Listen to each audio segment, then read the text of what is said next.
My name is Dr. Anthony Levantino. I'm a practicing obstetrician-gynecologist, and I performed over 1,200 abortions. Today I'm going to describe a first trimester medical abortion. This is a procedure in which the mother swallows pills in order to terminate her baby, and it is performed up to the 10th week of pregnancy. The procedure involves 2 steps. Step 1. At the abortion clinic or doctor's office, the woman takes pills which contain mifepristone, also called RU46. RU46 blocks the action of a hormone called progesterone. Progesterone is naturally produced in the mother's body to stabilize the lining of the uterus.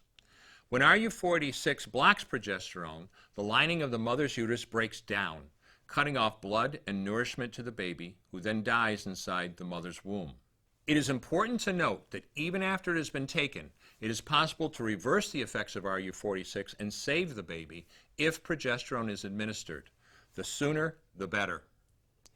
Step 2. 24 to 48 hours after taking RU46, the woman takes misoprostol, also called Cytotec, that is administered either orally or vaginally. RU46 and misoprostol together cause severe cramping, contractions, and often heavy bleeding to force the dead baby out of the woman's uterus. The process can be very intense and painful, and the bleeding and contractions can last from a few hours to several days.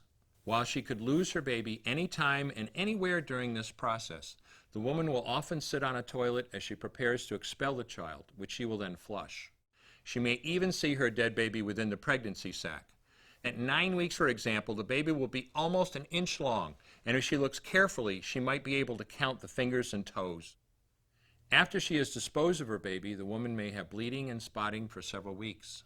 Bleeding lasts, on average, 9 to 16 days. 8% of women bleed more than 30 days, and 1% require hospitalization because of heavy bleeding. The failure rate increases as the pregnancy progresses. If failure occurs, she will usually be offered a surgical abortion. For the mother, medical abortion often causes abdominal pain, nausea, vomiting, diarrhea, headache, and heavy bleeding. Maternal deaths have occurred, most frequently due to infection and undiagnosed ectopic pregnancy. As I mentioned at the beginning, I'm Dr. Anthony Levantino, and in the early part of my career as an OBGYN, I performed over 1,200 abortions.